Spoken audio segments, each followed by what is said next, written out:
The other matchup, y'all's matchup with Belmont Shore That with shit was lit. Tyler Dorsey, Daniel Hamilton. That was a real fun matchup in Vegas, and I don't know. He probably got 20 put on him too. I didn't know, but he was out there somewhere.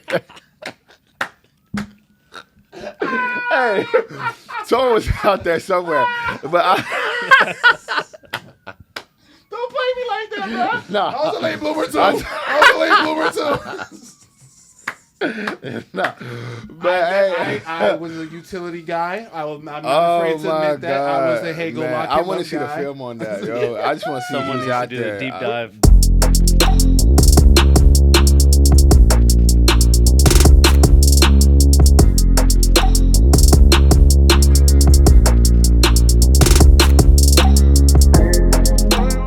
What's good on my hoopers and hoopers? And we are back with a special goddamn episode. All right? A special goddamn episode. Because right next to me, I have somebody I've been attached to at the hip since at least 2013. All right? At least 2013. All the way back to the days where my coach told me, you should be more like this guy. You know what I'm saying? Stuff like that. That's the kind of stuff I was hearing in high school. Very special guest. But first, but not the least, I got my guy Addison all the way there. He missed the last episode, so make sure you guys let him know that we missed him in the comments and stuff like that. I was How you doing, worried I brother? might have got Wally pipped. I didn't know if Cam took my spot, man. You miss one episode, you never get the chair back. It got a little spicy. I'm not gonna lie, but the people love you too much, man. You give us way too much insight, man. And finally, I do mean finally, because I've been trying to make this happen for quite some time now. Quite some time. My man is, he's a dad now, so I cut him some slack. Yeah. Cut him some slack because he be busy. He be a busy man. But finally, my guy, Emmanuel Mudiay. Everybody clap up. Everybody clap up my guy. Everybody clap up my guy. E. My boy. My guy. God damn, I'm excited right now, man. I can't believe. I'm happy to be here. I cannot believe we finally made it to this motherfucking point. You man. wasn't a believer. You didn't think it was gonna happen. I'm glad it happened. So, I promise you. The crazy part is the we were supposed to originally do this. He was supposed to be the first episode of season one, but you had to leave. I had to leave also. But you ended up going out to Puerto Rico, and I'm like, and I came back to the gym. I'm like, where's he at? You know what I'm saying? Because nobody in the professional space lets nobody know anything. That they're about to leave. Everybody just pops up and leaves. I'm not even allowed to be happy for you. Bro. I can't say good shit, my boy. I see you. None of that. Just up and gone. I got a DM dudes. Say, yeah, I see you, boy. But anyways, man, I'm happy to be here. This is dope. This is a monumentous day for TUF Buckets, man. Appreciate you, my guy. How you doing, E? I'm good, bro. I'm good. You are a Dallas native, if I'm not mistaken, right? So originally born in Africa. Yeah. But yeah, so grew up in Dallas though. So I'll say I'm a Dallas native, or I grew up in Dallas. And Arlington to be exact. Okay. Arlington to be exact. Yeah. We gotta be specific around here. And if I'm not mistaken, you did not speak a lick of English when you got here. No, zero. I wouldn't be able to tell that. No, though. you can't tell. What's crazy, I just saw somebody today. It was like, what? I wouldn't believe it. But, so, no. But if I get mad, what's funny is if I get mad, a little bit of accent might come out, though. Yeah. I think I've seen those days. Yeah. I've for sure seen a day or two of some unrecognizable words for sure. Most definitely. What's that transition like for somebody? Like I always heard that learning the English language is probably the hardest language to learn because we got so many slang words and all that good stuff. So what was that transition like? Yeah, I mean, it wasn't actually too hard for me because I was still young. I was still I started off first grade here. Okay. So, Okay. So it wasn't like I was struggling. I mean, then you learn from TV, you learn from music and stuff like that, and then my older brothers being around them all the time. So it wasn't like a true struggle. If it was, I don't really remember. But, English was my second language, so I was like ESL and stuff like that. So it helped me speed the process up a little bit. So and I'm sure hooping helped that. Yeah, also. hooping for sure. Yeah, exactly. You're exactly right. Yep. Okay. So when do we actually pick up the ball? At 6. At 6? Yeah. So like I said, I got two older brothers, Stefan and John Michael. They ended up playing. So Stefan came here. He 6'7", 8th grade. Oh wow! So or probably like 6'5". He's 6'7" now, and then John, he was a big 6th grader as well. So they were just like, oh, they gotta play. They gotta play. Absolutely. Two people that don't speak English, they just looking at them like, oh no, they gotta hoop just because they big. Yeah. So me being around them a lot, obviously I was like, oh, I just want to try it too. So Yeah. the story is I always used to walk around the house, imaginary ball. We all still do that to this day as hoopers. But that's how I used to do. Then somebody that was coaching them by the name of Lori Gardner, it's a woman actually. She had a team, Swoosh, Arlington Swoosh is what the name was. And then she was like, you know what, I'm going to start a basketball program for you because I was just always around them. Yeah. And then so I can't remember the exact date, but anyways, obviously that's a long time ago. But yeah, at 6 is definitely when I started. And the first game was funny. Is the first game, I was like, my mom was like, oh, how many points did you have? She was like, I was like, I had 6. Mm-hmm. And then I scored 6 times. And then Miss Lori was like, no, you didn't have 6. You had 12 points. I didn't know the points went by twos.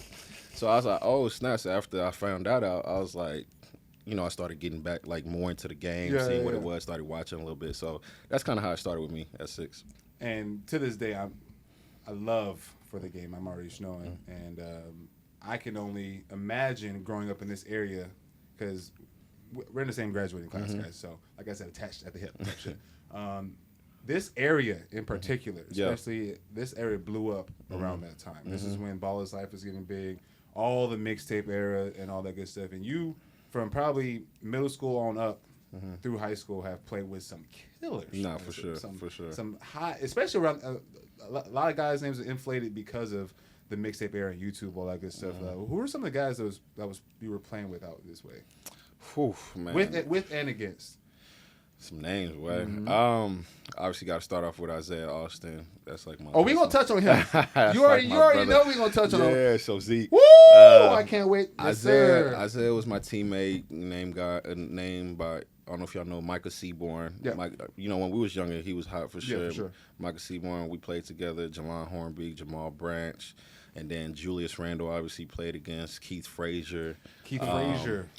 Marcus Smart, like we just talked about, Nick Babb before this, Nick Babb, Miles Turner.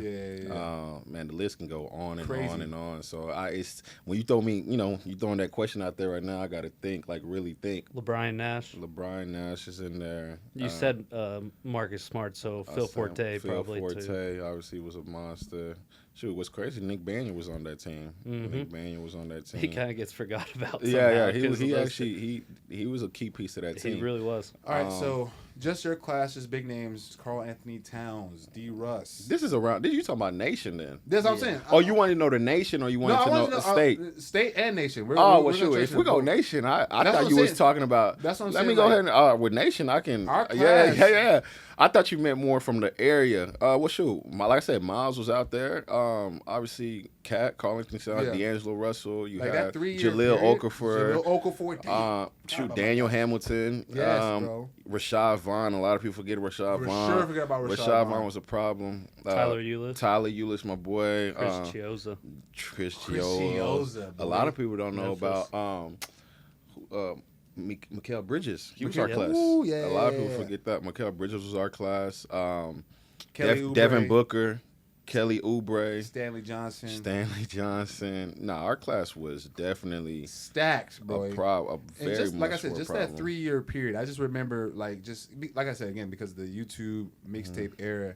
Like there were just so many guys, so many guys that you were like you're looking to either be like, compete with, all the good stuff. Theo Pinson.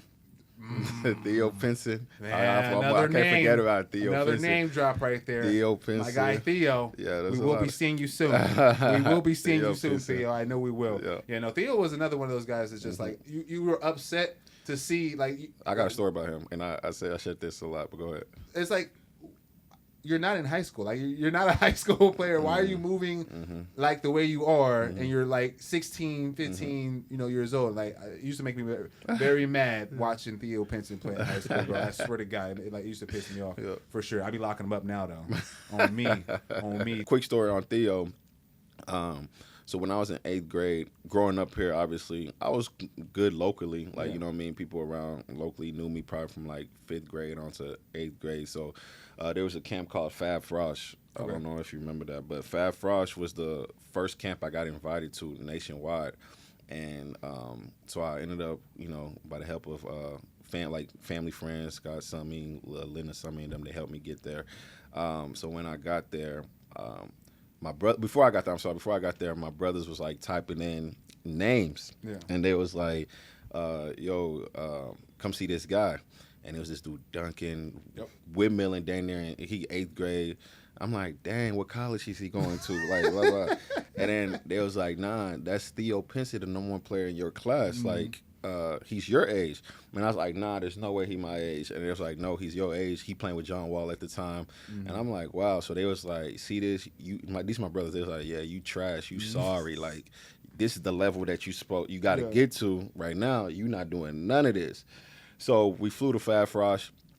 And I swear to you, so what's funny is D'Angelo Russell there, Justice Winslow there, Tyler Eulis is my teammate there, like so many big names in our class. And I didn't know who none of those guys were, to be honest with you, because I was just going there with a kid. Like, this is my first experience. And I was just looking around like, where is Theo Pinson? Like, I was like, this is who, like, I'm focused on. I was like, he's the measurement. Like, so... shout out to Theo, but that he actually is the person that got me to be like, you know what, like that's the level we got to get to. So every time I saw Theo, like during that camp or whatever, we wasn't playing each other until I think like the end or whatever. I was like, man, I gotta go at Theo. I gotta go at Theo, which was good, you know, because he was pushing everybody in that class. Sure. So I was blessed enough to get MVP top prospect of that camp, which it was crazy because I didn't know other people that was in there was like highly recruited or highly ranked. Yeah. And that's really what got me on the map. Freshman year. Okay. Mm-hmm. That's interesting because I felt like you've been on the spotlight longer than that. But no, I mean, I'm saying like nationally is when I kind of like took like first college letters started coming in. You know what I mean? Then that's when all that stuff. Okay. Yeah, you don't get in that camp by not already having a little bit of a no, but it's just like no, but the camp invite came from the year before when we went to nationals. Yeah. So like I did good in nationals, but after that it's kind of like, and at that age I'm not thinking anything about I want to be ranked number 1 or blah blah blah this and that. I never was focused on that. Like it was just like I want to play against the best, like who they say is the best. Yeah. And man, so it was cool. Like Trey Lyles also, it was in our class. He was killing. I just remember one Trey. we forgot too is Devin Booker was. I said D Book. Oh, you I did? said Devin my Booker. bad. But I definitely say Devin Booker because I remember me and Devin's first matchup. So yeah, but so. Going through high school, like I said, with all these big name guys, and you're in the mix and all that good stuff. What's some of the key matchups you remember throughout high school that is just like stands out to you? Yeah, big time. Definitely D Book is one of them because he came out of like nowhere though because he was like under the radar, and then our junior summer, you just kept hearing Devin Booker. Sure. And I was like, who is this guy? Like, they was like, he's playing with a Mississippi team. So I'm thinking like it's gonna be like this dark skinned dude, like you know what I mean? I'm thinking like it's about to be somebody that, okay, man, pretty boy, light skin, walk in, Devin. But I'm like, oh, that's Devin. But I got to play him, and like I said, we was in front of like Coach Izzo, Coach Cal, all of them. We ended up winning the game. You know, it was a great game, but that's the game I was like, man, this he's good. Like, you know what I mean? I can see why he's heading towards the way he's heading. But also like Cliff Alexander, I remember playing him. He was a monster, bro. That's all from that summer. That's all from that junior summer. Well, I mean, I knew some of these guys before then too, though. Okay. So, but I'm just saying, like I said, that summer, bro. Oh, that specific summer. You guys were going crazy. You were every fucking where. You were every fucking where playing for who knows what team. Every other weekend. Every weekend there was a new mixtape going out, bro. Yeah. I remember that, bro. I was like, God damn, mixtape after. And I'm not sure if the whole summer you played with Malik, but we played the whole summer. That was a marquee matchup. Whoever y'all was playing, that was a marquee matchup of whatever camp we was in. So you asking who was the toughest like matchups around that time? Around that time period.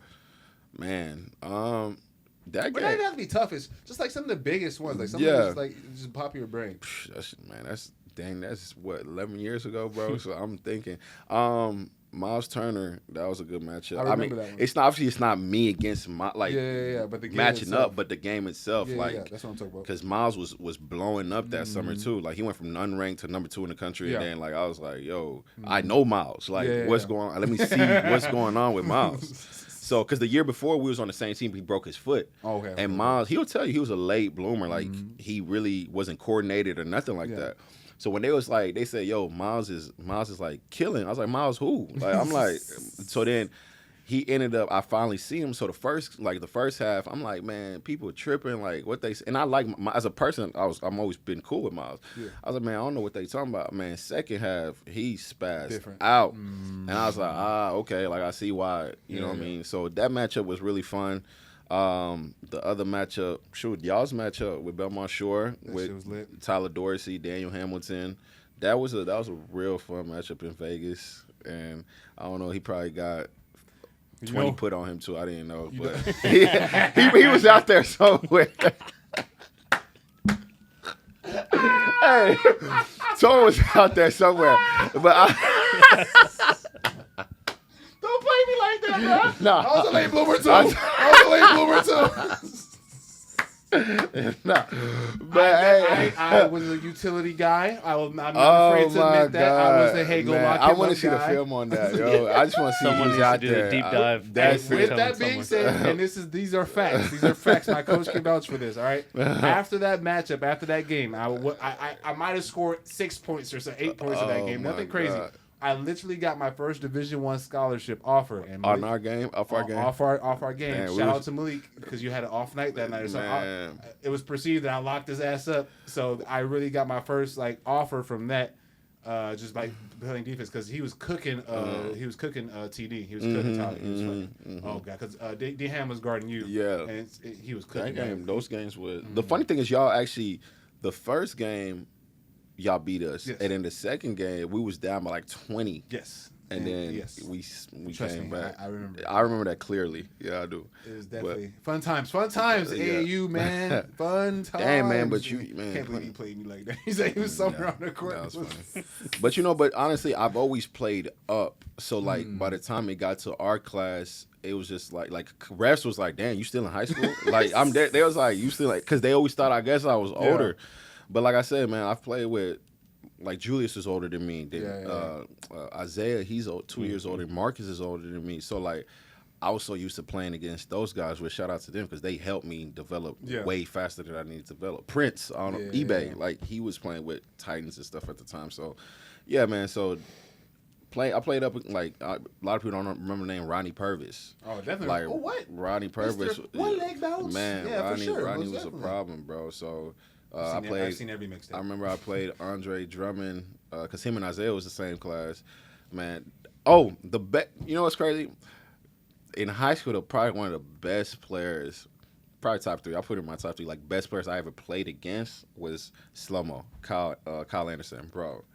I was like, this guy is amazing. That's a sleeper bro. right there. Yeah, bro. And people don't realize like, that in high school he was a problem. bro, Still a problem. But he was. He stuck around for a while. He used to cross so slow, like, and you reach and the cross is still coming, and like by the time you reach, boom, he's gone. So he's like 6'9", bro. So yeah, man, he was definitely one of my favorite players.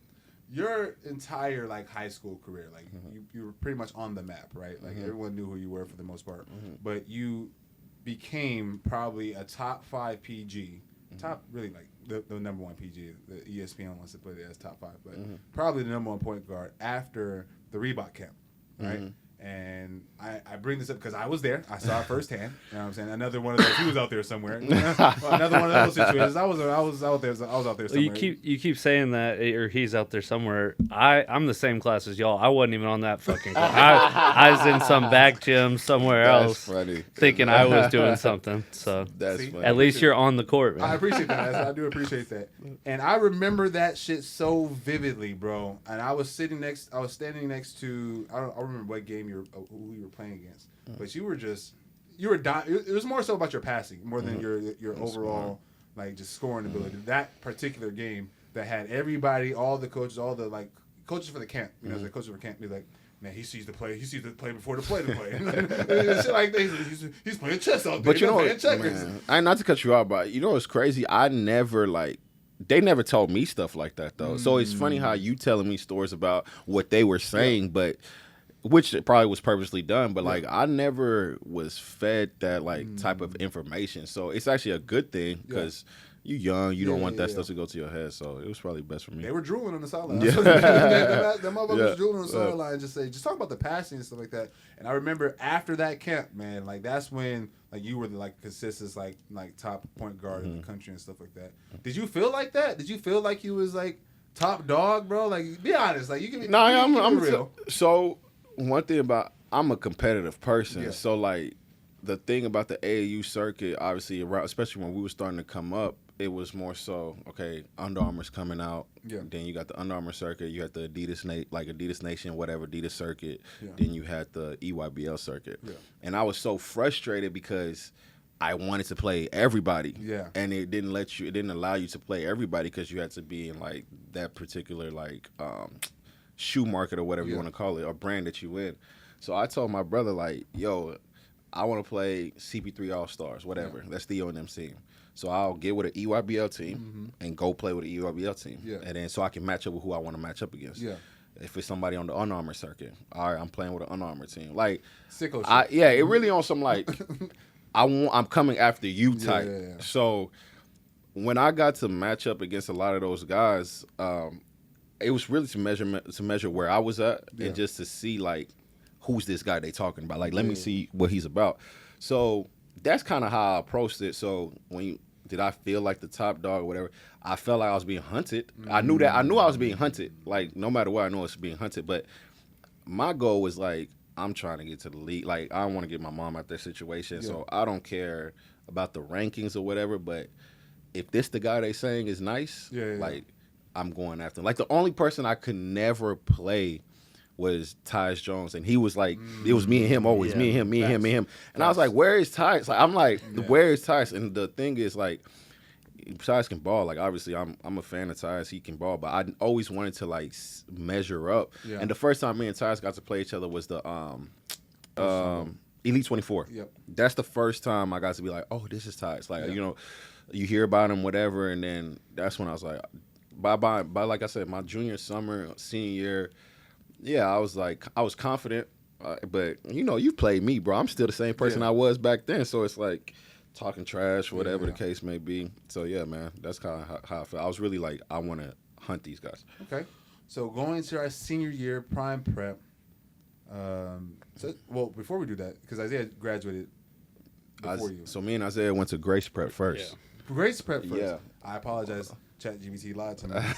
Grace Prep's still kind of a powerhouse. Really? Grace Prep was tough. We was number 2 in the country at one point. So it was I think they won a state championship like last year. Oh, did they? Like I'm saying, they're still pretty good. Damn. Yeah, I hope they are. Yeah, I know. But what's funny is me and Isaiah got our jersey retired there, so it's pretty cool. But a name that was a big name that was on our team too is, I don't know if you remember the name, Jordan Mickey. I do remember Jordan Mickey. LSU. Yeah, Jordan Mickey. Yeah, we played him in when we NBA were for a little bit, but he's making a lot of money overseas. But our team was stacked, bro. It was a very, very good team. So me and Isaiah, what's funny, Isaiah would tell me and Isaiah hated each other. That's actually hilarious. Bro. Seeing y'all today, that's actually hilarious. Bro. Me and Isaiah, we hated each other because alpha, like it was like one of them alpha like personalities.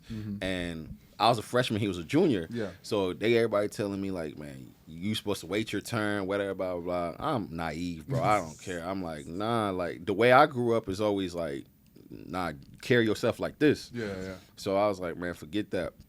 And me and Isaiah got in a fight. Like, we get in fights all the time, whether it's verbal, I remember one time he swung and like I moved and one of my teammates got in the way. Boom, he hit him. And I was like, bro. So like, it was so funny but when we played, nobody would ever be able to tell how we maneuvered, almost on some like Kobe, Shaq type. I mean, obviously we're not those players, but it kind of was that type of attitude. Yeah. And then by like the end of his senior year, my sophomore year, it's when we just was like, man, like this, you know, you my brother, bro. Yeah. So then when he left, I hit him like, bro, I miss you. Yeah, I miss really, really playing with you, hanging out, whatever. And like today, obviously we super tight. You obviously know that we're super close, but it's just funny, bro. But yeah, nah, that's my guy. Yeah, that's my brother, bro. And that's what we've been doing that, bro. Just playing ones. He just a basketball junkie, bro. Sure. And so basketball, I can be around him all day just talking about basketball. And when that stuff happened with him with the heart situation, bro, I cried like it was me. Like it was. Yeah, bro. Like I was more concerned about him than obviously all of us. So it was just like, damn, bro, because that's the person that. I'm gonna keep real. I said probably love basketball. He loved basketball more than me. Like if I'm being honest, like you know what I mean. Like all of us probably. Yeah, for sure. Yeah. So I can speak to that. I didn't even know Isaiah personally at all, and that shit hit me. Yeah. I was a big ass fan. Everyone was a big ass fan of Isaiah because he was just at that time no one's really seen a motherfucker like Isaiah. Man, if he was today, he making 80 to 100. You feel easy. Me? Yeah. You feel easy, me? Like type easy. shit. Like I think about that literally all the time because. At that time period, it's a fandom thing. You know, I'm a fan. You feel me? So seeing somebody go through that type of stuff, it was fucking heartbreaking, bro. Yeah. You really knew he was gonna be elite. You knew he was. There's no way around it. And then of course seeing his ass today, being the positive spirit he is all the fucking time, bro. And then also at the same time. I be having real moments with him. He'll really sit down and talk to you. He'll and, sit for give sure. you like real gems life. and shit like that about life and stuff like that. So it's just it's a great what is it called, full circle moment type thing with him. Like, and I cannot wait to get your ass on the pot. He's for sure gonna get his ass on the pot. He's coming. We might have to make a trip out there. He's actually coming out because the Big Three. He's going out for Big Three, so we're gonna try to do something for him for the Big Three. I think that would be dope. And definitely, I gotta get my ones back too. Speaking of, we'll touch on that later. We're gonna touch on that later because I have a great record in here. I have a great. You talking about the ones? We'll touch on it later. It's okay. It's all good. I mean, I'm wait till you get there. Okay. Cool. All right. Now that we are pretty much done with the high school year, we are getting ready for college. Psych, we not going to college at all. Let's take SMU out the equation. Where would you have wanted to go to school? I was going to China regardless. I was going to China regardless. Well, there it is. But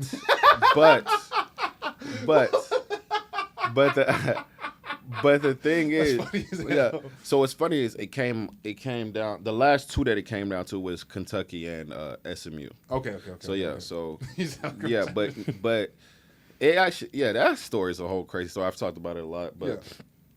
SMU Larry Brown was there, obviously. My brother was going there. Yeah. And since my brother was going there, I was like, damn, bro, like it's 15 minutes away from the house, close to mom. And I knew the team that they were, back then when you transfer, you couldn't play. Yeah. So the team that they had coming in, I used to go see him in practice. So he had like 4 players that transferred that couldn't play that year, but they were going to play my freshman year. Yeah. Which they actually ended up being ranked and good and everything. Yeah. But I was like, I'm mad that like I used to look at that team like, damn, the missing piece. Like I want to be with that team. And I'm not saying we would have went to the Final Four, but yes, I'm saying we could have made it to the Final Four. But that's how I look at it, because they beat UConn twice that year, and UConn won the championship. Yeah. So they had Shabazz Napier that year, Ryan Ballwright, and that's the team that won. But because they was in the same conference. Yeah.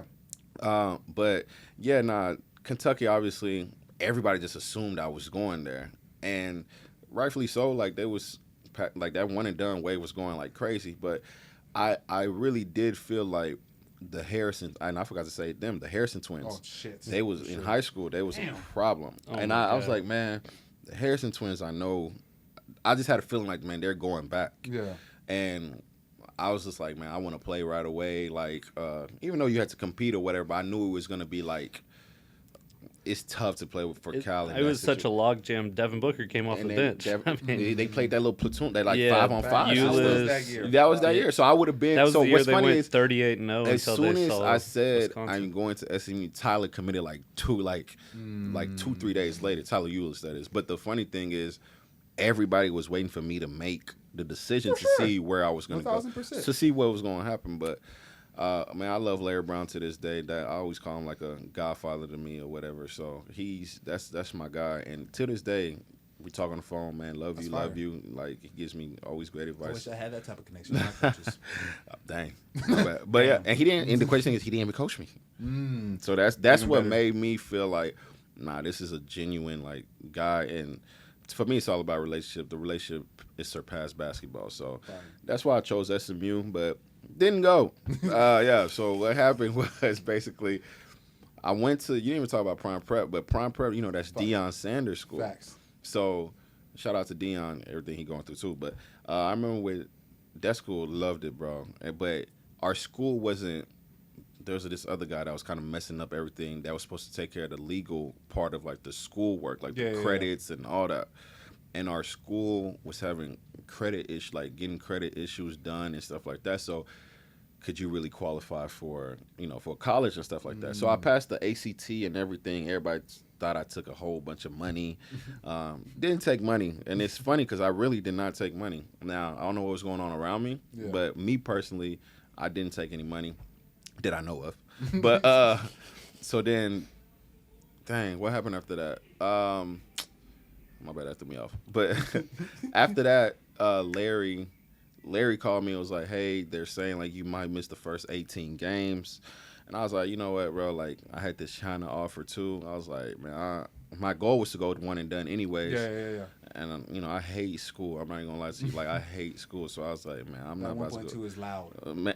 That 1.2 is loud. And that's the thing, man. So they offered me 1.2. Under Armour offered me a contract for like 6 years. And I used to look at my mom's situation and be like, man, I got to get her out the situation. Absolutely.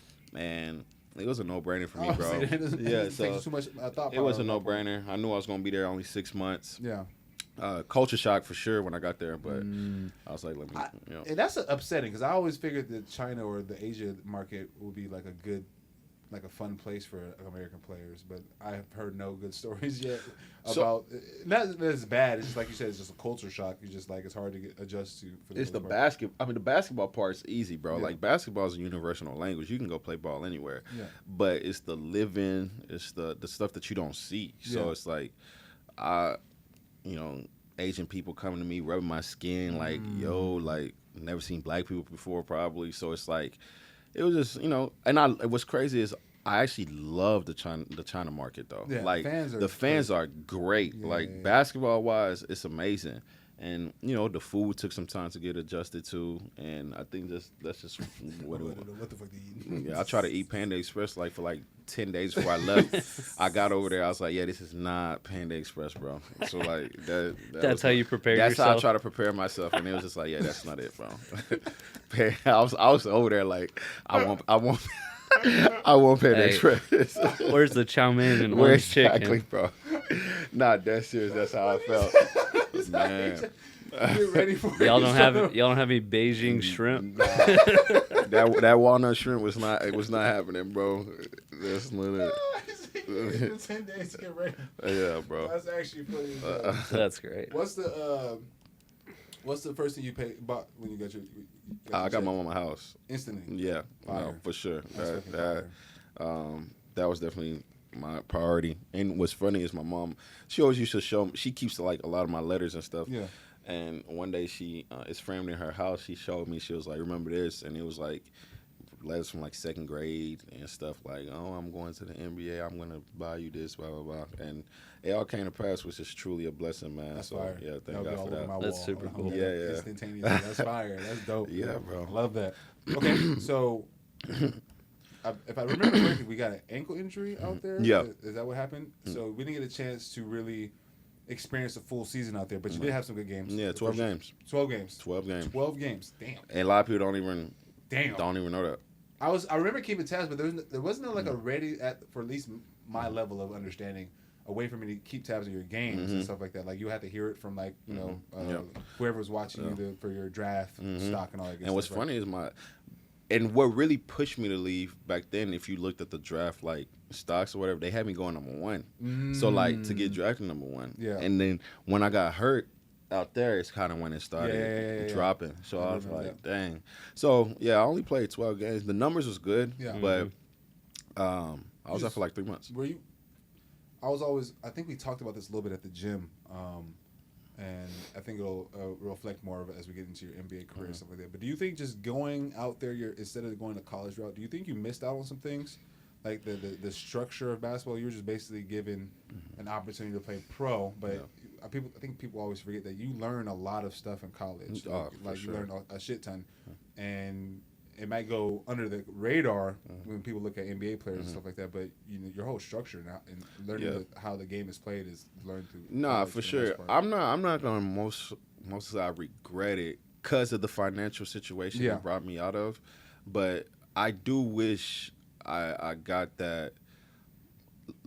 I've been blessed to have I think it's a decent IQ. Like I know the game, you know, so it's not like I was like, oh, you don't know nothing. Yeah. But going to learn from Larry Brown, I think that would have enhanced it a lot more. So it's like, especially him has been an NBA coach for years, and I do feel like that would have, and I would have been more probably respected by other coaches because they know where I'm talking about, like for the next level, knowing who I learned especially from, with Coach Brown's background. Exactly. So, which he still advocates for me to this day, but the thing is, I wasn't like under him. Yeah. You get what I'm saying? Like I'm not in his like umbrella. And if you're looking at it from like a GM perspective, exactly, you're going to a league where physically you're probably a little bit better than some people, even though you're young, and then you get hurt as well. It's just like kind of all those things combined, probably. And the funny thing is, if I talk to me and him, every time we talk is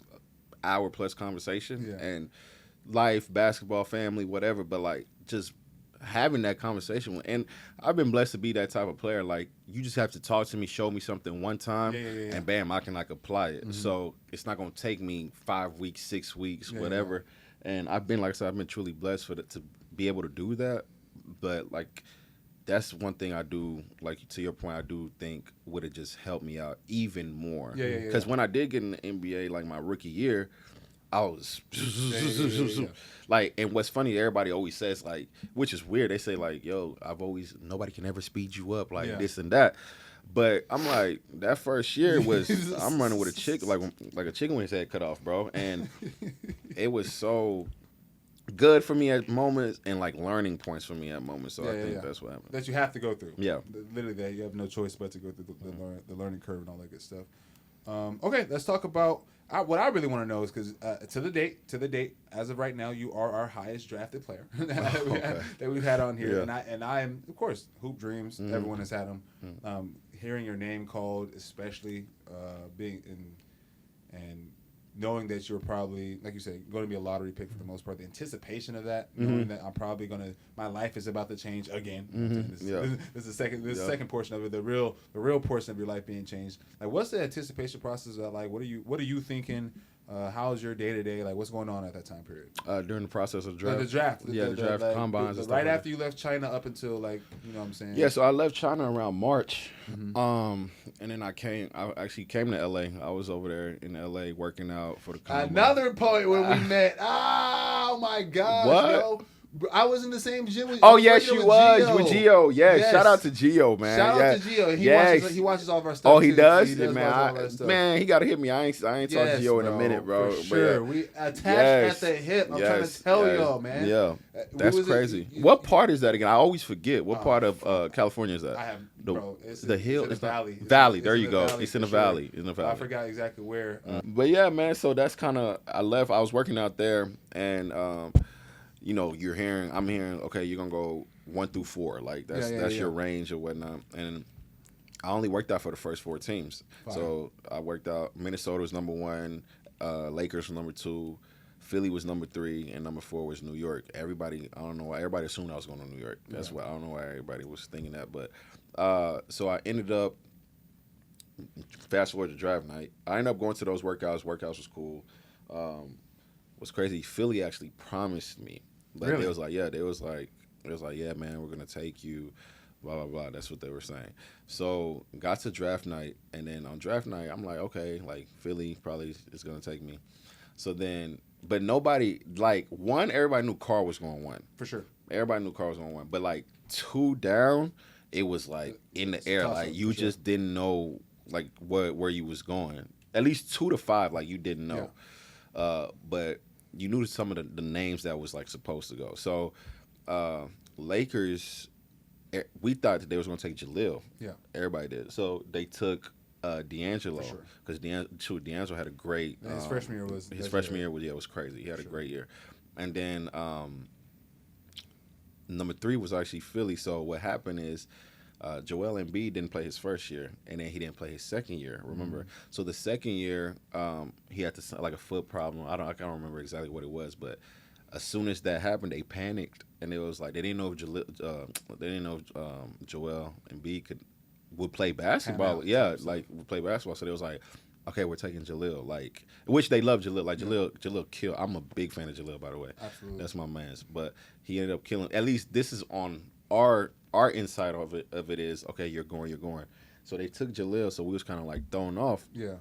And then 4, everybody thought I was going to New York, but I didn't have no recollection. Like, I knew I probably wasn't going there. Really? Yeah, I just was like, I don't think I'm going. And then they took Porzingis. So after 4, I'm kind of like, yo, where am I going? I didn't work out for nobody. I didn't go to the combine. I didn't do the interviews. I only did the first 4 teams. You might be a little bit panicking, low key. Not that I'm panicking. It was just like, I would have been.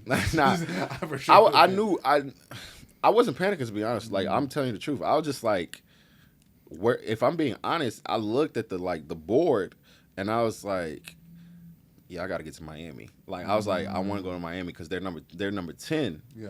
But the reason I wanted to go to Miami is just because I come from that like line of like tough coach, like Pat Riley style, like tough coaches, this and that, and like my head coaching in high school was like that. Yeah. Like, you're running, like well, I'm not saying like in the NBA you're not running, but he's very much boom boom about it, like structured, and that I've always needed that. I always loved that. Like, that's you know, he don't sugarcoat nothing. He tell, and that's my makeup. That's how you need to talk to me. Yeah. And so I was just telling my agents at the time, like, yo, is there any way I'm gonna get to, like, can I get to 10? Like, I'm trying to get to 10. Yeah. And the 6th pick goes, they pick Willie Cauley-Steins. Yeah. And because Sacramento, I was like, nah, I didn't know too much about Sacramento. And then got to 7. So my agent tells me, hey, Denver's taking you. And I was like, huh? I was like, I was like, I didn't work out for Denver. Yeah. Didn't know the coaches in Denver. Didn't know the front office in Denver. So I was just like, all right, like, you know what I mean? Like, cool. So ended up getting drafted to Denver, but it was kind of never been to Colorado in my life. Got to Colorado, and, you know, I met the staff. I met the front office. I met, obviously, coach. And what's funny is Mike Malone got drafted. I mean, Mike Malone got the head coaching job like 2 weeks before I got drafted. Okay. So it's not like he was in the draft process. It's like, you know what I mean? So it's kind of like I went into a turbulent situation a little bit, with what I can say. So, yeah, that's kind of how that happened. But it was still felt good, though. I'm sure you're still excited about the no, the and situation. no, getting to, obviously that's a dream, bro. And I don't want to sound like a broken record, but that really, I wasn't shocked. So I wasn't like, oh, life is about to change so much, because I just had that life-changing moment with the financial side with my, you know, I was cool on that end because I was like, okay, cool, my mom's in a better situation. Yeah. So it was just basketball now. So then when that happened, and it's crazy because I really did feel like, all right, Mom, you made it. Yeah. Like on even that draft night, like I was like, Mom, you made it. Like, for me, I just felt like, okay, I'm starting over. Like, that's how I felt. And I was happy for my brothers. I was happy for, you know, people that was involved that helped me get to that point. And for me, it wasn't really more so like, how can I say? It really wasn't more so like, oh yeah, you going. I was just like, now I got to go try to prove myself. Yeah. You know what I mean? So that's kind of what my thought process was. Got you, which is fire. Yeah. And you had 7 years. Yeah. 7 years. 6 full. Yes. 6 full years. Yes. And we've had conversations about this before, the business of the league. From outside looking in, I thought you weren't given a lot of opportunities that I thought were deserving of some of your skill set and stuff like that. But I can only speak for myself. I was like, what did you think was the theme of your career for the most part? Do you think you were given a fair shot? Do you think you could have done more with opportunity? What do you think, in an honest sake? I mean, I'm always take accountability because you're the person out there. Yeah. So maybe there's a couple of things I could have done better, but I wish I would have got a lot more guidance. Yeah. A lot more help. If that makes sense. No, absolutely.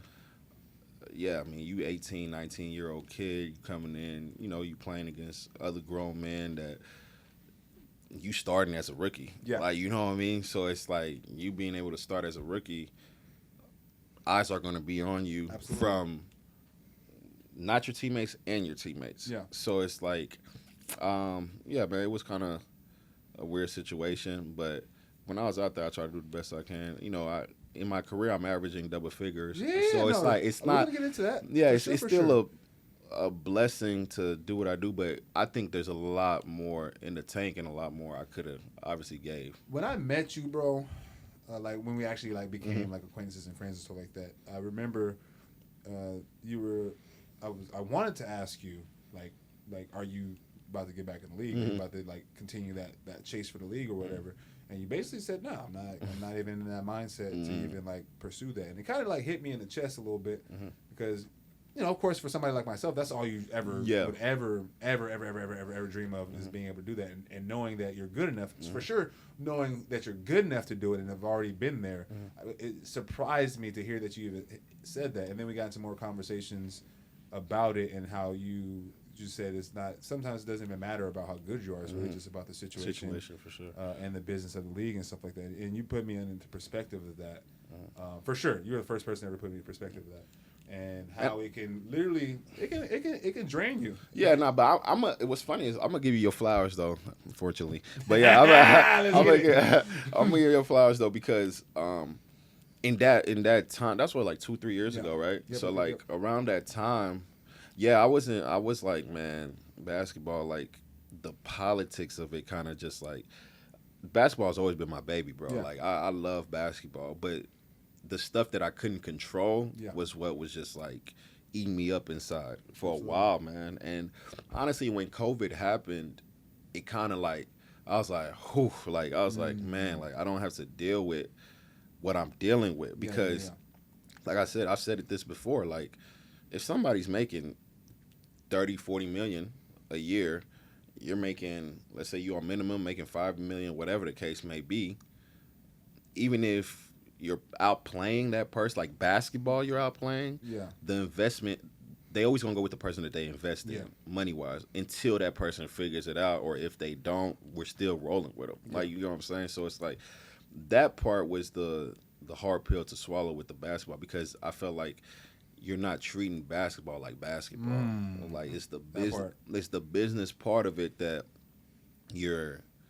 And I couldn't separate the two. Yeah. That was my biggest problem too. Like, and I wasn't quiet about it. I'm like, yo, I'm busting this dude. Like, why? How you know what I mean? Like, I'm talking trash, whatever. And that's just me. Like, I'm talking, and I was not disrespectful with it, but I'm just like in my head. That's what I'm thinking. Yeah.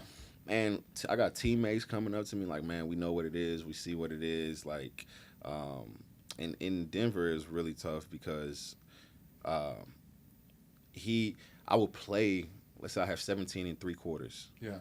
And then, bam, he takes me out, doesn't put me back in for like 4th quarter. Yeah. Like, so you're going to be like this, bro. Yeah. You know what I mean? It's never going to be like super consistent. Yeah. And your numbers are going to reflect that, this and that. So it's not going to be smooth sailing. And, you know, Mike Malone ended up, he's a great coach. Like, I always could say that. Like, it's just that I don't think at that time I wasn't mature enough for his style, and I don't think we wasn't a good fit at that time together. You know what I mean? Like, and because there's so much I didn't get or I didn't understand, and maybe he didn't understand me as well. I don't know what the case may be, but it just wasn't the fit. But as far as, like I just said, man, so where I'm going to give you your flowers is around the time I started coming up to the gym with y'all. Obviously, we got a lot of great talent in there. For sure. So what's funny is Tone. You know, I saw Tone, I was like, man, who is this guy, bro? Like, he's hooping, he's shooting, TUF Buckets, obviously. And I'm just like, man, he's good, bro. So I go talk to Tone. He's like, yeah, man, we played against you in high school, whatever. So that's how me and him kind of that relationship started. So we gravitated towards each other. But what was cool about it is y'all was bringing, like, I always say Lifetime basketball and the church basketball, bro. Yeah. It brought me so much peace and so much like the pure form of like basketball. I was like, all right, like I'm loving basketball again. Yeah. Like, let's hoop. So like me and Tone, we play 1-on-1 all the time. Like, you know what I mean? After we play, it's like, all right, Tone, let's play 1-on-1, this and that. Like little stuff like that. Like a lot of people don't know, but you're enjoying yourself. You're starting to be like, all right, bro. Like even if it's not a great day hooping wise, you just feel like, man, we put in so much work. Like we want to see everybody win. We want to see each other succeed. And then we're all like hooping. Like, it's like, yo, so then I'm in his ear, he in my ear, like, bro, you got to go hoop somewhere. Like, yo, E, don't, like, you can still hoop. How about this? Yeah, so it's like, you hearing that, and obviously at Lifetime, same thing, bro. Like, everybody like, yo, E, come on, bro, you still got blah, blah, this and that. So it's in your head, and then, obviously, when my son was born, I was like, you know what, bro, like, I really want him to see me, like, play. And that's when, like, Fire. Like politics and stuff kind of, because at that point I knew how to manage that whole situation. So I know how to combine the two with just hooping and the business part of it. So wherever you playing, that's politics is going to be in the way. 1000%. The business is going to be in the way. So I was like, all right, so now I know how to adjust to it or whatever. And then, so y'all doing that, you know, so my son being born, I was like, man, it'll be cool for him to see me, like, to see me play. Yeah. And I'm young enough, and I was young enough, 100%. obviously, to where, like, you know, he can run around the gym and whatnot. So, 1000%. Yeah, that's cool because I think I talked about it before of like, I think a lot of people fall in love playing just pickup. Yeah. You know, like that, or like just all we need's 8 sometimes. Yeah. You know, and we can play a game. Yeah. And that's like, I grew up, my dad played college baseball, but I fell in love, and he's almost 6 years old and plays pickup. Like, anybody can go find a game.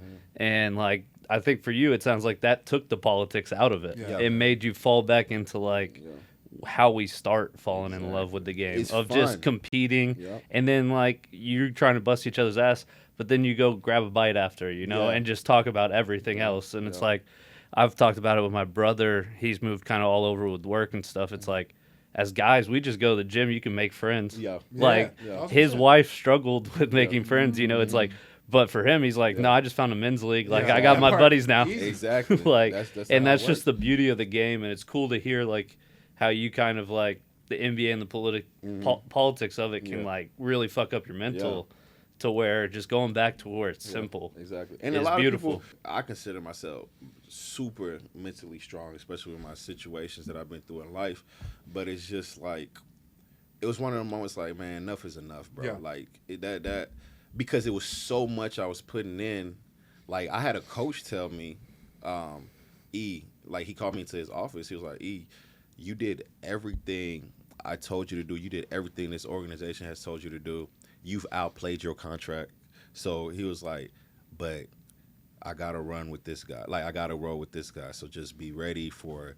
And I was just like, dang, like, you literally telling me I've done everything I'm supposed to do and more. And it's still not enough, right? So it was just that one of them situations. I was like, man, like, what is it? Like, you know what I mean? What else can you do? So, but like to your point, the love and the purity of the game is what it reminded me, like, all right, this is why you fell in love with the game. Like, this is exactly why you play. And I always tell myself, like, in my head, I'm like, I think I told you this probably once. I'm like, do I love basketball or do I love competition? Like, it's the two. I was wrestling that for a moment. And I was like, because competition brings the best out of me. Yeah. And basketball, I've been blessed with the talent, obviously. But it's like, I started thinking, like, man, maybe I don't love basketball because I love basketball. Maybe I love this part more. I love the fact that somebody is in front of me and there's nothing you can do to stop me. Like that. That's probably one of the, like, best feelings in the world. Like, and I don't know if somebody ever described it like that, but, like, to me, it's like, I want to get to that point, to get to that point where it's like, anything you try, you got the answer. There's there's nothing. You got like counter. That's what drives me to be like, all right, keep working or whatever, because I don't care if I'm out there 5 minutes or 35 minutes. Like, this is when you're gonna see, like, there's nothing I can do with that guy. He's like, not fucking lying. No, so I think that's what I love more than, like, anything. So. Your confidence speaks to that. Just if you ever just hear him talking at the gym and stuff like that, like, don't worry. As long as E is here, we got a way to win. And you say that stuff, but, like, my favorite athlete of all time is Muhammad Ali. Yeah. Like, that's my guy. I've studied him. I watch any documentary, any things that people don't even know about him. I can tell you, bro. Like, that's my guy. And one thing that he said is, like, he didn't believe some of the stuff he said, but when he would say it, like, he got it. It's almost like you're chasing your own words. So it's like, Yeah, bro. So I'll say some wild stuff, and I'll be like, "You got to go do it now. Like, you Right. got to, like, that's what you got You to do." basically give yourself no other option. Yeah, and I mean, He'll and I like honestly like being like a believer, because I'm a believer obviously. So it's like there's power also in the tongue. Oh, like for sure. so whatever you say, it can manifest, bro. So you just gotta keep doing. Like he'll tell you, bro. I'll say some crazy stuff. He'll have like a terrible quarter. All right, we'll be on the same. We'll be like we're on the same team or something like that. He's like, all right, Tone, look, I'm about to make my next 4 shots in a row. Like I'm just about to make my next 4 shots, and we're about to go on a run. The motherfucker will make the next 4 shots It be like in a that, row, bro. and then we'll go on a run. I'm like, bro, this is actually be kind of like that. okay. And he's done it multiple times. There's bro. I'm definitely like, some psychology this is behind actually- that, for It's sure. actually kind of crazy, bro. Yeah. I'm not gonna lie. And to your point, I would have done that if I went to college. I would have studied psychology. Yeah. Yeah, I would. That's one of my like. I just love studying like the way people move, the brain, Yeah. like, the way how they act, like mannerisms. Yeah. That's like, and it's kind of sick in a way, because it's like I know what triggers this person. I know what like you know what I mean, like what gets this person happy, what can move, and you kind of got to work on that. Even you're gonna be a leader in life, like you just got to work on that stuff. Like now, for example, I know if Tone is the type of person you got to talk to a certain way, like, yo, Tone, like he a pat in the back guy, like, yo, you gonna be all right, you good. I'm 1,000%. or somebody else, I can be like my brother, like, yo, what you doing? You tripping? Like, come on, like this and that. Like he That responds, emotional and I respond better intelligence. to that. Yeah. Like I'm not a you good, you're okay. I don't respond to that. Like you got to talk. Like Tone talk crazy to me. It could be one of them days I'm just in the gym. Like, all right, today good cardio day, but Tone say something wild. All right, like cool. I gotta wake up. Bro, I do that on purpose. Yeah. I see that though. Yeah. Like, I'm not about to. I didn't drive He an hour. he's trying to get his work in. I'm Right, not driving right, an right. hour to have. And I easy understand that. cardio. Yeah, I 'cause you're not understand getting that. better from I that. understand that, which makes it. And then I have to fun. start talking that mess. That's the only way you get And out of it's cardio. so mode. funny though, because I'm like, yo, when we get in the gym, I'm like, I tell Jay, one of our guys, I'm like, yo, mash me up with Tone, like mash me up against Tone, because he's gonna get me to the point where I'm like, all right, like let's go, like you know what I'm saying, like I need that. Yeah. So just to piggyback on just the overall, just like you said, finding the love again for the game. And I say this all the time, man. I'll yell it out in the gym when we're done running. Like, this is my favorite place to be. This is my favorite place to be. Like being in a gym with your guys that you just competed. The whole thing though, like the competition, talking shit, and then immediately after the game, we shaking hands. We over here talking about whatever we want to talk about for that. But we're probably talking longer than we were playing. Type stuff right after the game. Like that entire. I'm getting in trouble because I was supposed to be home an hour ago. You know what I'm saying? I'm hearing great stories and stuff like that. Like I'm finding out things about people that we're not even talking about basketball no more. We're talking about life and stuff like that. Like that entire situation is what I like. That's my favorite. It's my favorite thing, bro. Like it's like, and sometimes people outside. I'm sure people understand it in their own, whatever their field of love is and stuff like that. But if you're not a hooper or somebody like that, you wouldn't understand that. Or probably sports in general. Yeah. Like anytime you get to compete, be with your guys, be with your girls, or something like that, and then just share that, and then have a moment afterwards. That's like the best. I just think basketball is the one you can do it the most. Yes, in. for Like, sure. Why is that? imagine trying to like start a football pickup game. Like, like you can't just like show up at a rec center and find a pickup game. That Like part. for really any other sport. Like that's where my mom used to just drop me off at the rec, and she's like, "All right, I'll be back to work out at 6." Yeah. Like, so what am I gonna do? I'm gonna play. I'm gonna walk to McDonald's with my friends. I'm gonna come back and play some more. Like, That's definitely the beauty of it. I think that's to me why I think it's most special. Yeah, for sure. So, find the love, and boy, did we find that love. Boy, did we find that love. My guy just finished an MVP season. Everybody clap it up for my guy. Congratulations, my guy. Congratulations, my guy. I was keeping tabs the entire motherfucking time. Appreciate it.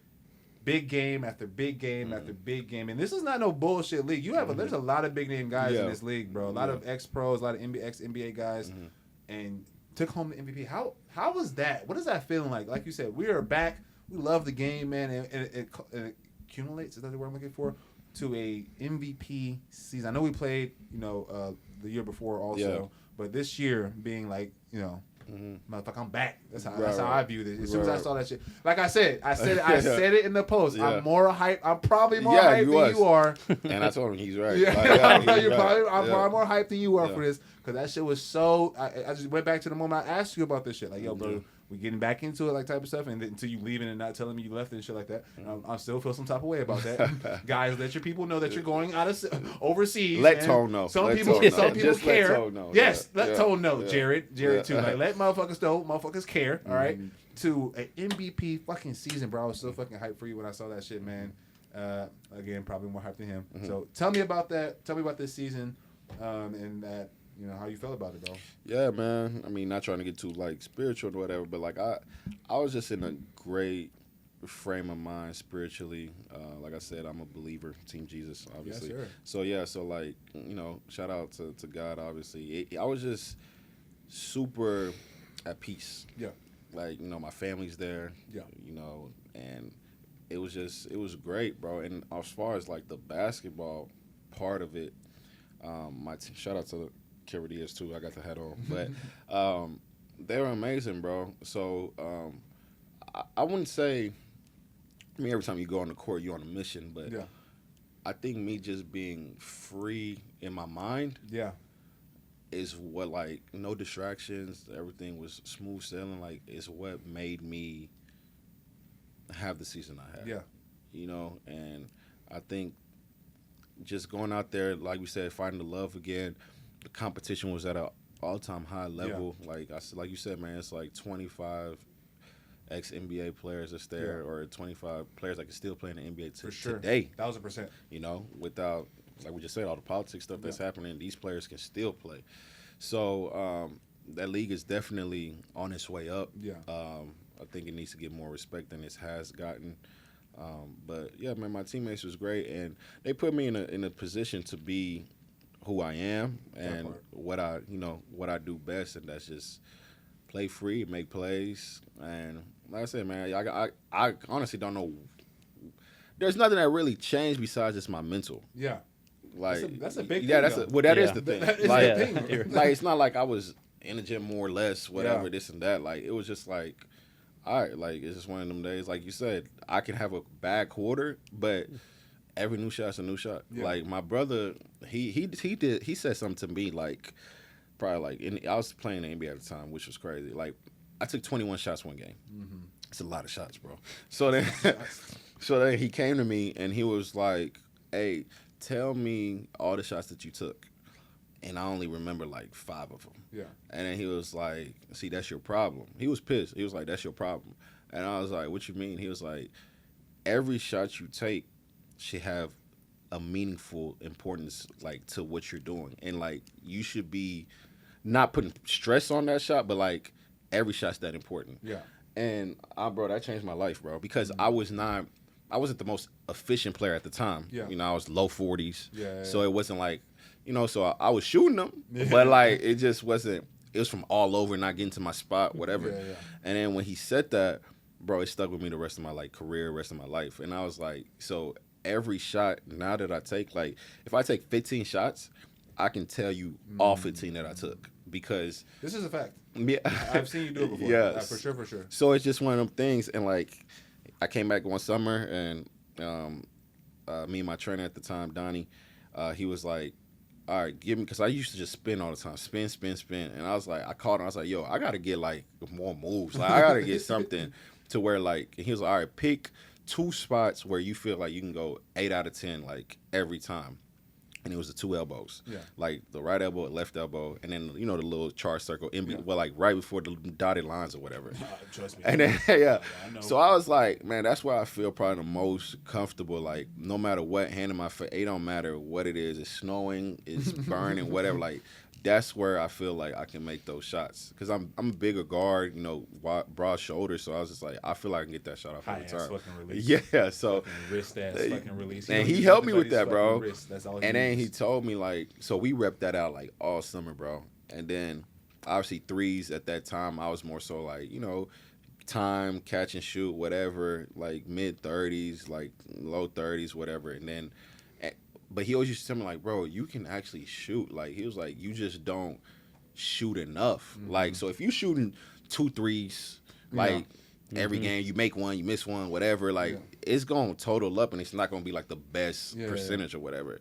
So you got to shoot enough to where like the percentages balance out. So then, yeah, bro. So this year it was more so kind of like, all right, every shot have importance to it, and importance to like I know how to shoot it. Yeah. So I think it was cool. You know, I shot like 50 from inside, and like I was trying to go 50, 40, 90, but the 90 did not work. Free throws. I was like at 80 for a little bit, then I just had a bad stretch, bro, and I was like, what the heck going on? So yeah, man. So shot like high 70s or whatever, but yeah, I shot like 40 from the three. So yeah, man, it was cool, man. It was a great year, and the city is amazing over there. You know, I loved it, bro. I loved it. My family loves it. I was, like I said, I was fucking fired. I was fucking fired up about that. That shit is fucking dope, bro. Nah, I appreciate it, bro. Okay, E, I got a couple more questions for you. Nah, You you get out good. your hair. You feel me? Nah, you got it, bro. First things first. What's the score? What you mean? You know what I mean. What's the score? What's the score? What is he talking? 1-on-1. Oh, he's talking about 1-on-1. You gotta get into Tone's mindset. See, when this he the asks a problem. question like that. Wait. This is the problem. I'm gonna tell you the truth. The first year I met Tone, no chance. No chance. So That's he wants to talk about what's the score. That year alone, he's not winning. It was bad. So the no next year, me and Tone been cool for about 4 years now, whatever. The next year, Tone's getting better, but I'm like, I still got it though. Come on. The next year, all right, now we battling. You know what I mean? Come on. This past year, Come well, on. no, right before I left. Right before you left. Right before you left, E. I believe he went to go see like a witch doctor or whatever. Like, I don't know what happened, bro. Like I'm not admitting that I was just losing like that, but like, and see, when we do ones, let's clarify this. It's not just me and Tone. This is a fact. It's me, Tone, Sean Williams, NBA defensive extraordinaire. Yeah, and then whooping his ass. And then after that, whoever wants to play, they play. It's You know almost what I'm like saying? a king of the court. Zeke's here, Zeke will play. But like whoever, like it's. I know it's gonna be me, Tone, and Sean every single day. Like that's what it's gonna be. After that, you're in the way. You're just in the way. Like this is a battle of the three. He's bouncing around. Yeah. Come on. Okay, before, like I said, before I left to go to Puerto Rico, he kept gaming Sean. And like it was just one of them times where I was like, come on, bro, we gotta get a stop here. Nah, but hey, Tone's been in 2025. Tone probably got the like. I got the most. He got the most dubs. I got right the now. most. I got the most 1v1 W's. He got the most dubs. Right now he got the most dubs. Motherfucking 2025 is not over though. The way though you explained it, that's where stats can lie to you because he's picking his stats. Oh, for sure. 1000%. He's saying what's the current score, exactly, not what's the record. No. That's very different. If we total up, it's a different. If story, he asked bro. what's the record, Exactly. he would never ask that question. Exactly. This is my show. And hey, you know what's crazy? That's why I'm here, though. He got this one move that gets all of us, bro. And I was like, one day I actually did it, and I was so happy, bro, because I was like, I couldn't figure it out, and I was like, dang, bro, like that actually worked. My body doesn't, like, our bodies don't move the same, bro. So it's like he's more like super, like, you know what I mean? Fluidity's like super, like whatever, but I'm more precise. Like I'm getting to where I'm getting to. Yeah. And, okay, so I just wanted that. That's all I wanted. That's all I wanted. You can have there's that. definitely footage out there of me getting absolutely. But let's barbecued. can we clarify? No. Hey, he he put out a footage of me. Damn, I'm cooking his ass. No. He put out a footage of me. Like what you put on Instagram, he put out a was that after the Perry clip? Yeah. He put out a footage of me like he just tortured me on that regular. And I was like, you know what, Tone? I don't have time today. You can have it, bro. You can have it. My guy Jarrell, but bro. I text my guy Texas Rank. I was like, if I ever want to put Tone out there like that, trust me, I had the footage. But I don't want to do that to Tone, man. I'm not even that type of guy. But it was so funny. Real quick before we get out, I'll tell you there's one moment in particular that I remember very vividly. I was having a great day. I was having a motherfucking great day. I was talking exceptional shit this day. I think I know what you're talking about. Go ahead. Exceptional shit I was talking this goddamn day. And I was being aggressive this day. And I don't know what it was about E that day. He was on chill mode that day for the most part. And I was playing good defense that day. I picked him on some easy shit a couple times. And then he went into Mamba mode type shit. He was like, good shit. Like type shit. It was one of those like good shit type shit. And he like went to this level. Still to this day, I'm still like I'm fucking irritated. I remember that day. Addison. Back to back to back. It was back to back buckets, bro. Dudes are trying to switch. I'm like, nah, fuck that. Fuck that. No switching, bro. Back to back. I said, bro, and I'm like, you sure? Like, I'm like, he's like, switch. I was like, yo, you sure? And because, bro, what's funny is they were up. We were up. Delay was killing us. That's why I was talking so much. And Tone was going. He was having his way, and then somebody said something, and then Tone was saying something, and then I was like, Tone, bro, I have a switch, bro. I told it. I said that. I said, bro. I said, Tom, I have a switch. I said, stop doing that, bro. You poking the bear. I said, stop. He tried to warn you. I'm like, chill. And then he woke me up, bro. After that, it was just to like, this day, yeah, bro. To this day, I probably had like worst. 25 that, like in them straight. Yeah. Out of the last quarter, it was 25 points. He had 22 of them. Yeah. Easily, all on me. And it was efficient. I'm talking about back to back to back to back to back. I was sick, bro. I didn't say nothing to nobody after that. Look, after I went to him, I said, "We good?" I'm talking about. I said, "Are we sick, good, bro?" Nah, I've never, still to this day, never been anything equal to that. So. Yes. Yeah, man. That video, I appreciate him not putting me out there. Like that was just for clicks and shit like that. So I do appreciate everybody who like. Everybody was like, "Man, that's Emmanuel Mudiay." Bro, I was laughing, bro. Yeah. I know Tone, bro. So I was like, only Tone, bro. That guy is funny, bro. Well, I saw your comment, and then it was like 15 minutes. Tone already had that up. I'm like, what? Yeah, it was funny. It was funny. And then when you did the interview, the podcast with D Macon, and then he was like, "E, I hope you see this." I was like, "Yeah, I'm going on." I was like, "That's my guy." On it, bro. I want to talk about the toughest buckets. All right. First things first, I want to talk about 2014. We're talking about our class period. Besides yourself, name the toughest bucket from 2014. Like a individual. Individual. Like that just that year or just now? That year, 2014. Man, you gotta throw Theo in there. You gotta throw D Book in there. D'Angelo could get a bucket too. Stanley was a problem. Different at that time. I don't know if you remember Chris McCollum. Oh, for sure. Without a doubt. Syracuse. Yes, bro. Sure. Yes, Chris, bro. We was on the same All-Star team in the Pangos thing. Okay. Yeah. Bro. I've been around. I've been around, guys. I've been around, bro. I've been out there somewhere. I was out there somewhere for a minute, bro. Oh man! Nice to finally meet you, Tone.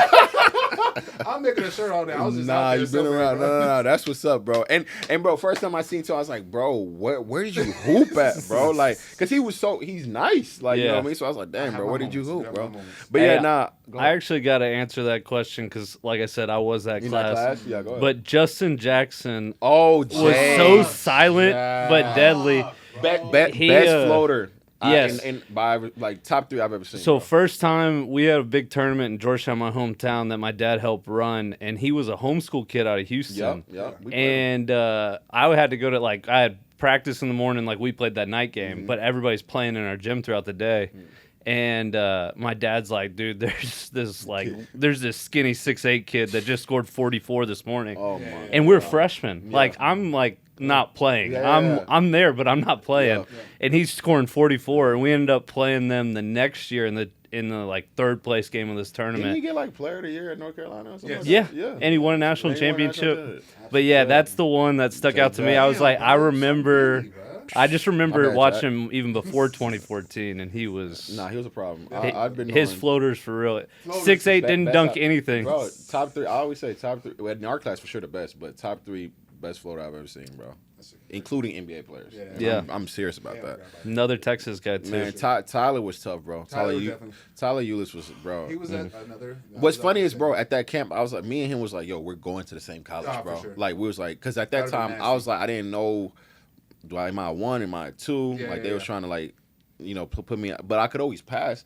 But they was like, he was a point guard. I was a point guard. I was like, damn, we probably can't end up doing it. But Tyler, he's probably one of my favorite players to this day, bro. Like, just absolutely. To see. I think y'all probably could have coexisted. It's the Harrison twins that would have kind of, I think, messed you up. Them coming back because y'all are more similar. Exactly. Both of them are like same size, can play on and off. Exactly. And yeah, so I can't imagine that team with you on it though. Goddamn, we played them twice that year. Disgusting. Nah, God. Tyler Ulis was at the Balls Life All-American game in 2014, before senior year, and I remember like thinking like, yo, who is this small? Like, it was my first time seeing him in person. Yeah. Motherfucker's like a small dude. Yeah. Not a soul on that court was fucking with my guy. Not a soul on that court. He's stronger than he looks too, bro. He's stronger than he looks. Getting wherever he wants. But you had, like I said, man, called Jaleel. I'm sorry, Jaleel was you couldn't do nothing with Jaleel, bro. You couldn't. To this day, I always say like he's one of the best scorers. If he was in the league right now, he would be a monster. He averaged 17 his rookie year. Like to average double figures in the NBA period, bro. Like that's hard to do, bro. So it's like the NBA people always think like.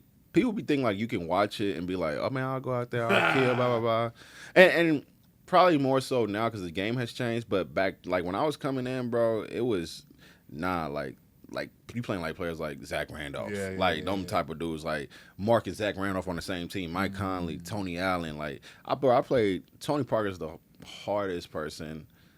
My rookie year, bro, I was like this guy. I'm glad I didn't get him when he was like young Tony. Damn. Because bro, he gave me like 20 and 10 in the first half. Damn. And I was like, help me. You know that Kevin Hart like, nigga, help me. Like that's what I was like, I don't know what to do with this guy right now, bro. And Tim Duncan was still playing, LaMarcus Aldridge, Kawhi. Like that team, Manu, that team was like they're like 1-2 years removed from the championship. Yeah. And like so that team was nice, bro. And Tony was just like he was tough, but I mean, I got mine's back like at the end of the season. Yeah. But that's gotta get that. For sure. I'm not. That's not. No. Every time I play Tony from then on, I was like, man, I gotta have a good game. If I'm playing, if I'm in major rotation minutes, like Tony, I don't care if you're not playing, like you're on the team, bro. But that's one of my favorite players, bro. Like he was tough, bro. Toughest bucket non-NBA player. Don't want me to say him so. No, it's okay. No, I'm playing. It's fine. I already got enough. I got enough glaze for me today. I'm fine. I'm not saying this because I'm just on here. Some people have said this because just they're on here and he's right here.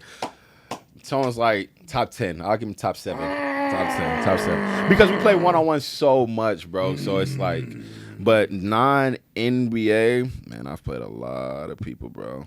Clipping the fuck out of that. Man, some of my closest friends, bro, like even like I don't even know, Jeremy Singland, Jalen McLeod. Like, see, these are Jalen?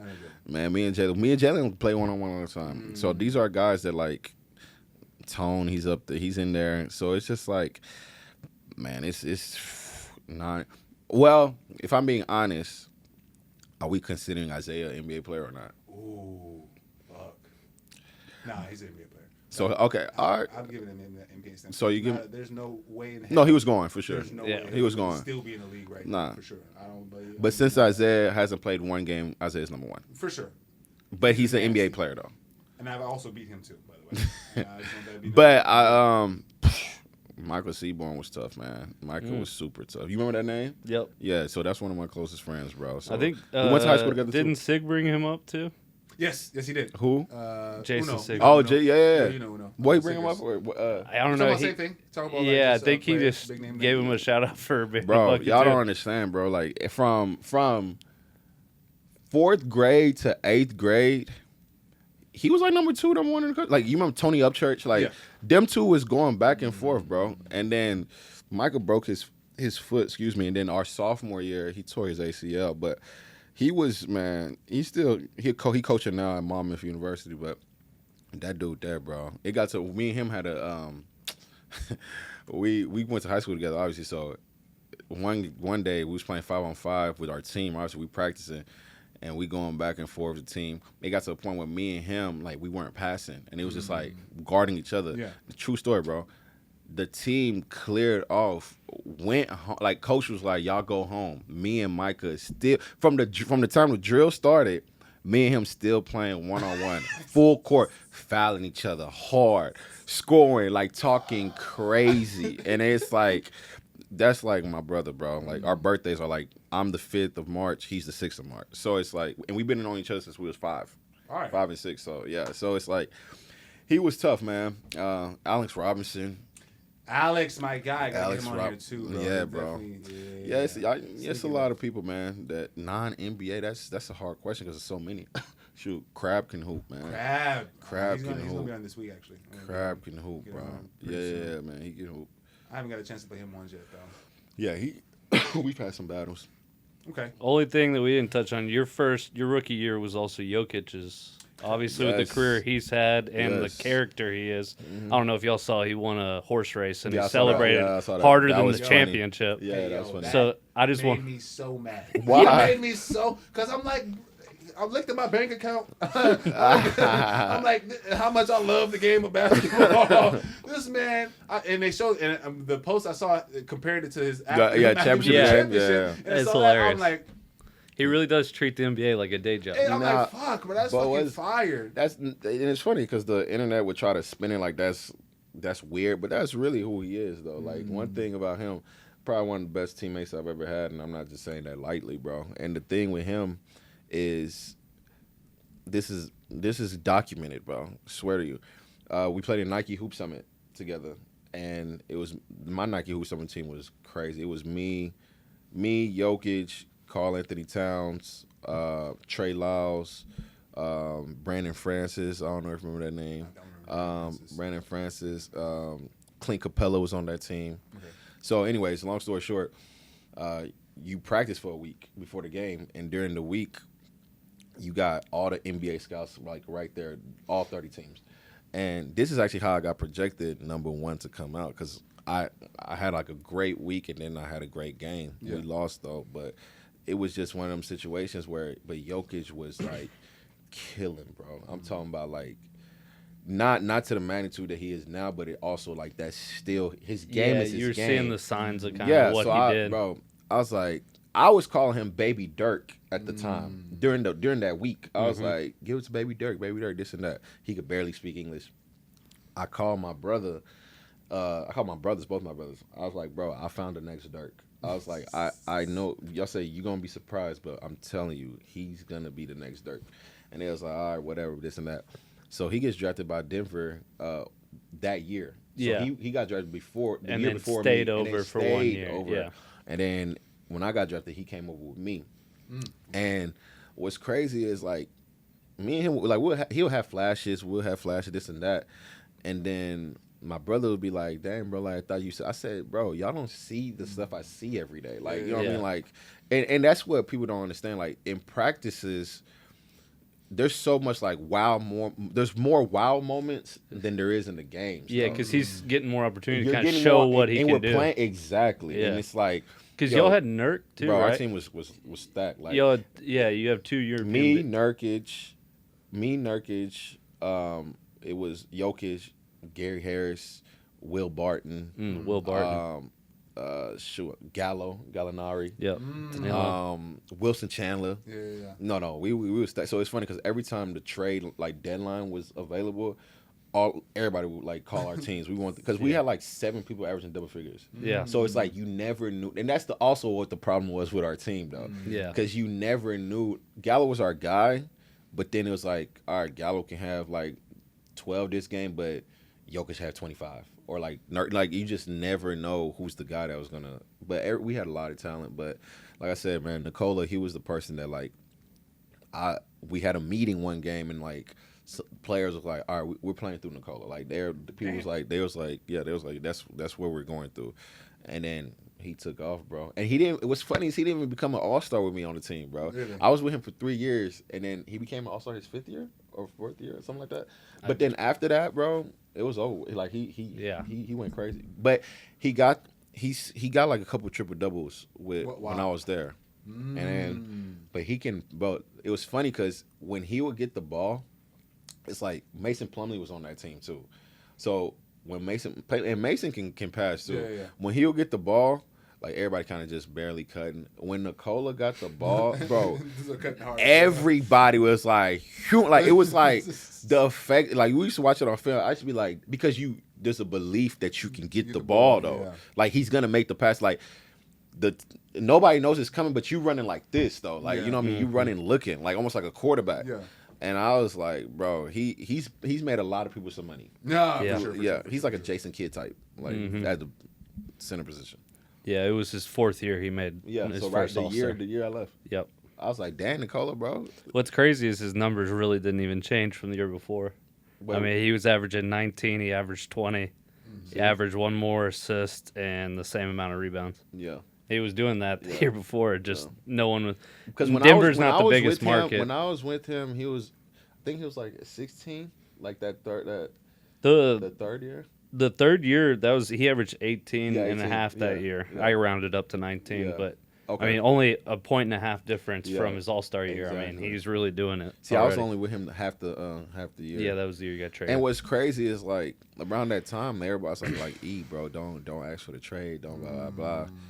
But it wasn't working out, bro. And then I went to New York. I loved it. Yeah. Because it gave you a shot. Yeah, and I was hooping. It was fun, bro. I definitely remember you hooping with a different energy. Yeah, we sucked. Watching, but we was. But you look like I remember looking like you looked like you were a top point guard in the East at that time. Yeah, no, it was the way you was hooping. At definitely. that time It was one of the moments where I was like, I love it out here. Yeah. What's the bigger moment for you, the dunk or the full court shot?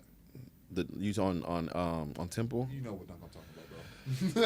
The shot, bro. The shot for sure. The shot? Yeah, the crazy that story is like just crazy in general. They were gonna cancel the game because it was a blizzard. There was a blizzard in them, and they was gonna cancel it. Then like we didn't have shoot around.